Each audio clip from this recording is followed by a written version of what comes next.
All right, so I want to talk to you today about knowledge versus wisdom.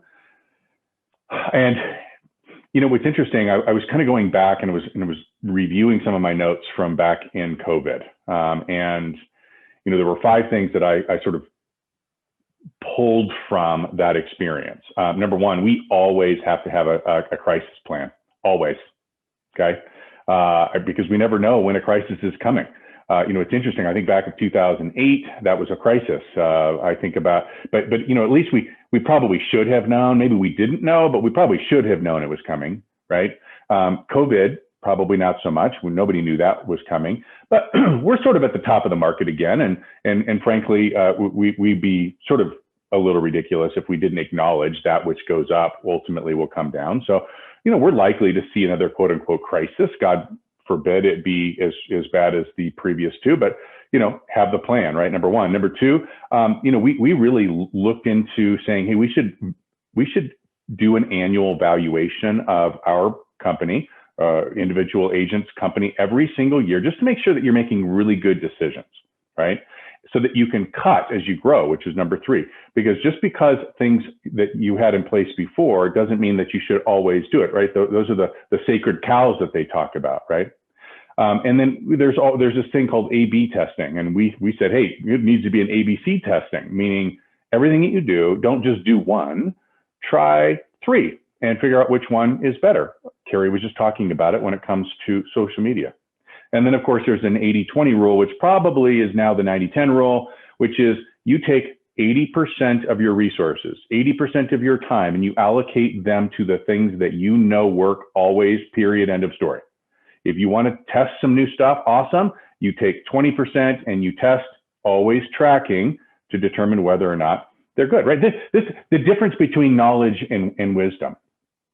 And again, in my definition of knowledge versus wisdom is knowledge is having information, right? We can gain knowledge by reading and researching and memorizing the facts, but wisdom is knowing when to use the knowledge, right? That comes from this experiential component.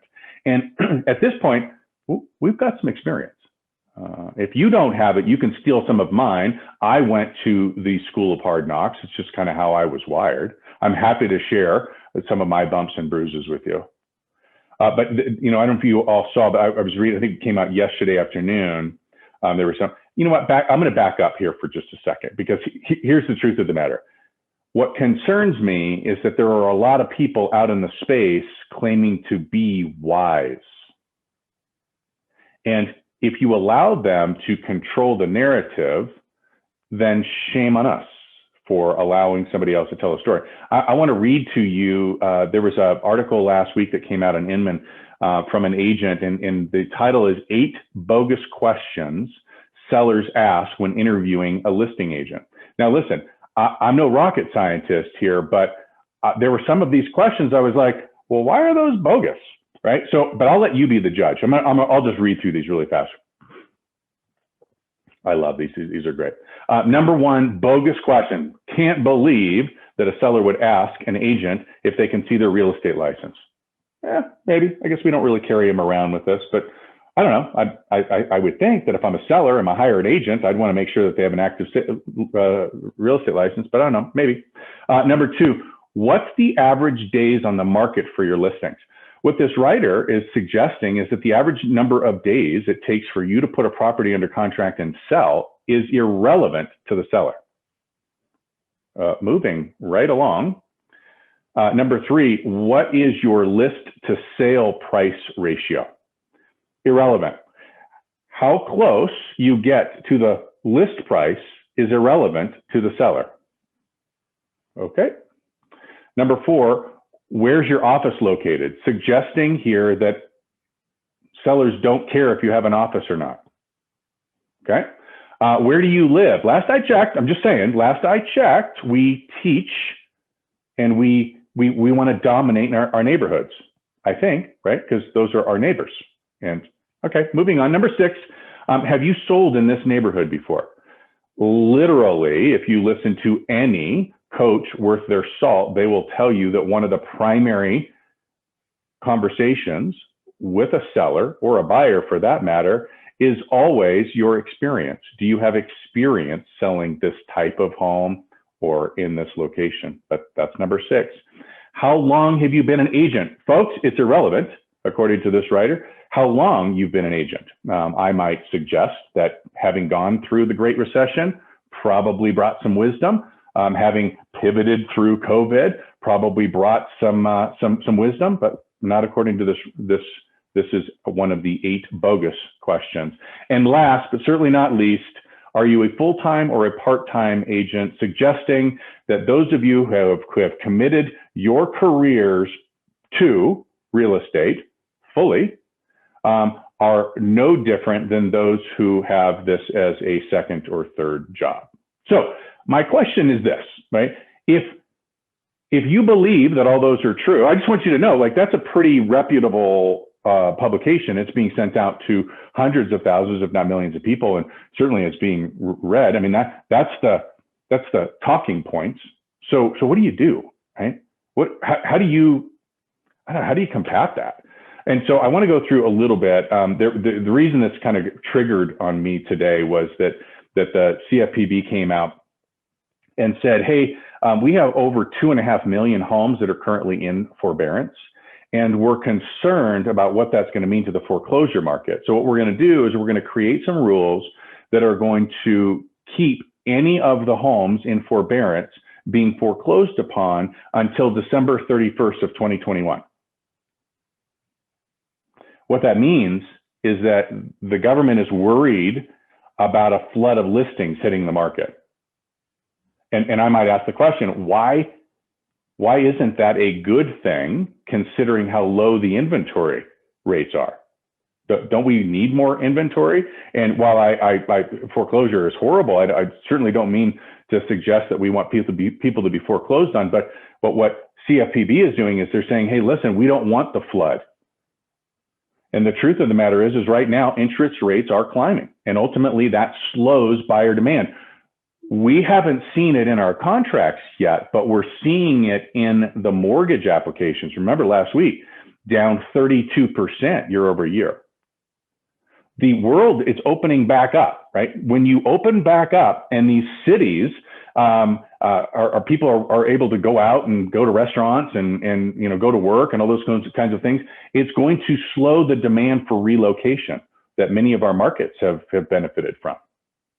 And while new construction has not caught up yet, and there's plenty of opinions out there, the truth of the matter is that lots of people are building lots of properties. All you need to do is look around any of your neighborhoods and you'll see new land being developed and new homes being constructed.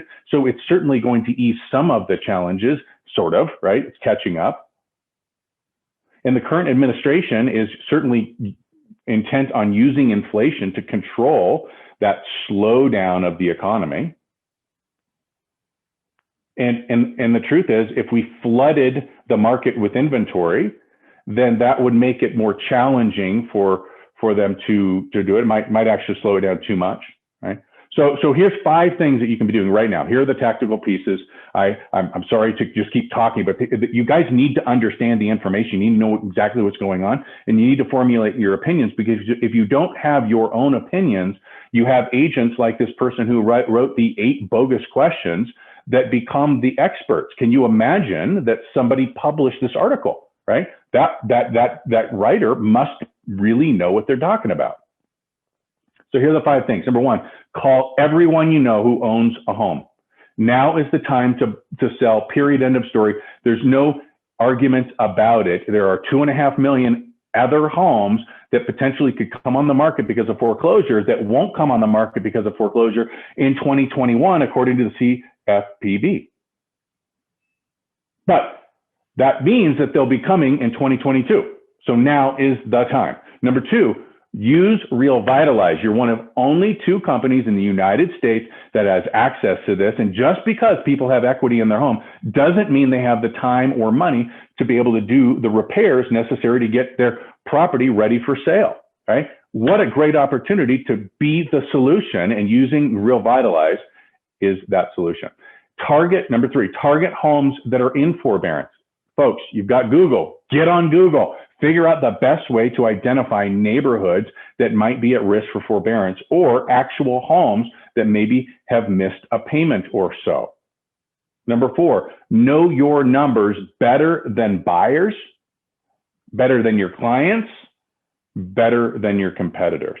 You've got people out there that are competitors to you that are going to be out there telling a story. And as we can see from this Inman article, in my opinion, all right, the story's not always accurate. So if you know the information and you know it better than anybody else, you can actually be the knowledge and wisdom broker for your clients. Your buyers and sellers are more educated today than they've ever been, and it's only going to get more and more and more that way. We have to be able to take the knowledge and convert it into wisdom for them, right? They can get the knowledge all they want, but they don't have the wisdom because they aren't in the industry. Follow? And number 5, seek out multiple sources of information, right? NAR is a great source, right? The Mortgage Brokers Association is a great source. KCM is a great source. Certainly Inman has got some stuff. Like, there are great sources, but you need to take all of them and you need to weigh them all together, because the information is being skewed for different purposes. Here's what I know. If you transitioned to the Great Recession, if you pivoted through COVID, the whole shutdown, you have the experience and the wisdom required to do this. You just need to apply it. So my question to you is, will you? Have a great day and always be distinctive.